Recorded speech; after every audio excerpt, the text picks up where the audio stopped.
They started a small business, a bakery that's creating jobs and growing the economy right there in Wausau.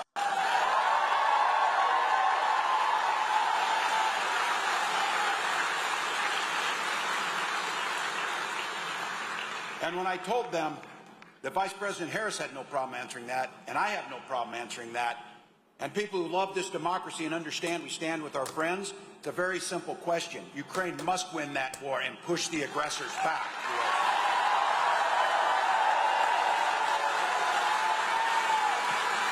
He also had another easy one. He refused to answer if he would veto a national abortion ban. Wouldn't answer it. Well, you know why.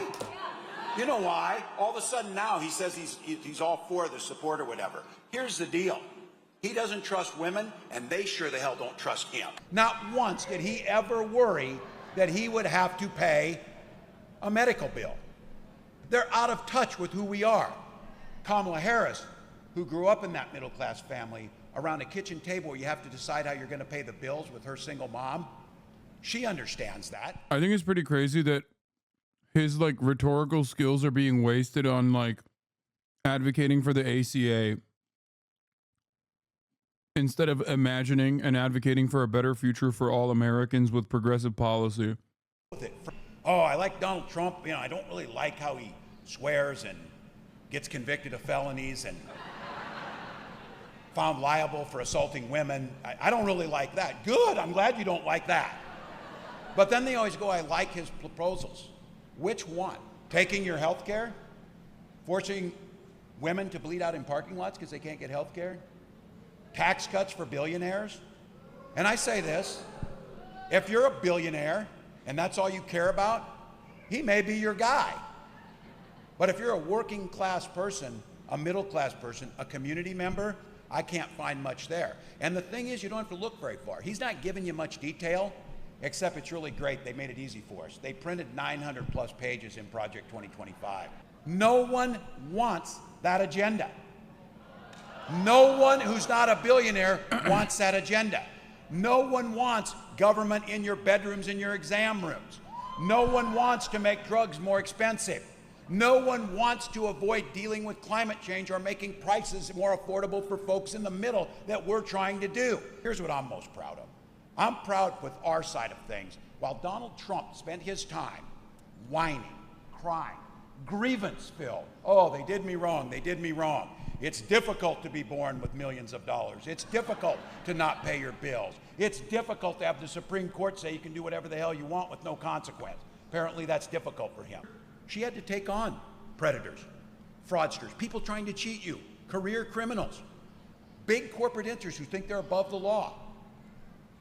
Now, it was easier the other night because all of those things were wrapped into one person. One that knows, because she grew up in the middle class, she knows that it's not enough to get by. We've all been there. It's not enough to get by. People want to get ahead and thrive.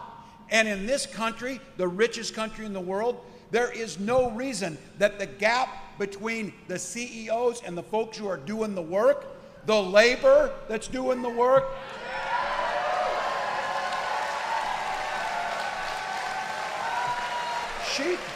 it sucks. The most basic it's democracy so good. Is the ability to collectively He is such a good orator, they're man. doing just fine. But you He's don't such need a good $400 fucking million speaker. when people are just trying He to is get by. so goddamn charismatic. Because of the work of Kamala And it's Harris such a and fucking labor waste to friends, have him brothers up and there sisters, we're seeing wages finally start to keep pace. talking about fucking Kamala Harris's $50,000 for startups or whatever. I said this. She wants to make Look, I know you've got it here. This is the part, this ability to be able to collectively bargain and organize. Let's not forget our history, America. The labor movement starts in Wisconsin. It's Wisconsin that does that. He told the billionaires he was going to give them a tax cut, and he did it. Project 2025 promises you again, he will do it again and bigger.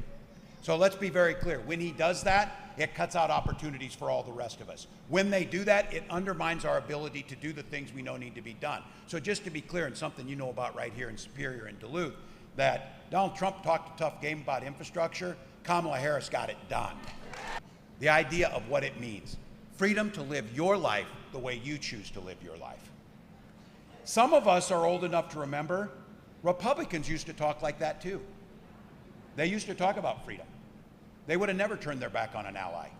They would have never decided that they needed to be in your business. But we know now they want the freedom to be in your doctor's office. By the way, Project 2025, some of you want to know in there, they've got a national pregnancy coordinator that tracks all pregnancies. The golden rule that makes everything work better is mind your own damn business. Mind your own damn business. Has Tampon Tim talked about filling men's bathrooms with them? You're a weirdo. You're weird. You're a weirdo. Mind your own damn business. The Tampon Tim Walz thing is awful. My sister started posting that shit on our Instagram stories, and that's how I knew she was truly gone, like my parents. It's also fake, which is like, obviously, one of the funniest aspects of the, well, I mean, not one of the funniest, but like, it's just the same shit over and over again. It's fake. It's not real. It's going to be a margin of error race, and it's going to be won in a handful of states. One of them. It's funny because like, even if it was real, who gives a fuck? Which makes it even funnier. Like, yeah, if like every single Haitian migrant was actually eating, like stealing people's domestic pets and eating them, that would constitute some level of an issue. Obviously, it's fucking fake, and it's racist bullshit. But like, if Tim Walz actually pushed for a bill that there were tampons in every bathroom, including men's restrooms, that would not even be like a negative thing. And are you concerned? Chatter said, wait, he didn't push for that bill? Do you think Tim Walz, honest to God, pushed for a bill that specifically stated that men's restrooms have to have tampons in them? Is that what you think happened? Or was the bill for tampons in all bathrooms for women's restrooms and unisex restrooms that exist everywhere in Minnesota? And then Republicans just took that and went, Tim Walz only wants to put tampons in men's restrooms because he wants to trans the children. What do you think is the real story here? So for all of you here, all gas, no break, 52 days to get the work done, sleep when you're dead. Let's give it our all and think about it. That 53rd morning, when you wake up, we get to say, congratulations, Madam President. Let's go.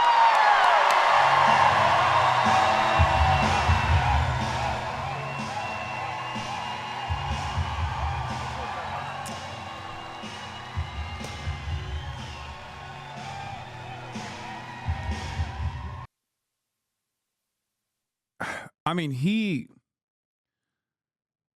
oh man, I don't know what to say, man. He is so fucking good.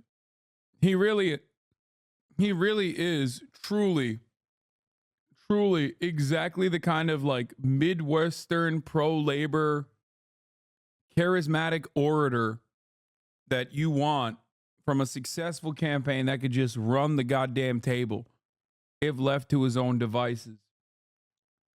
He's relegated to the VP status in this situation, a campaign where he has to communicate the silliest policy prescriptions that Kamala Harris comes up with.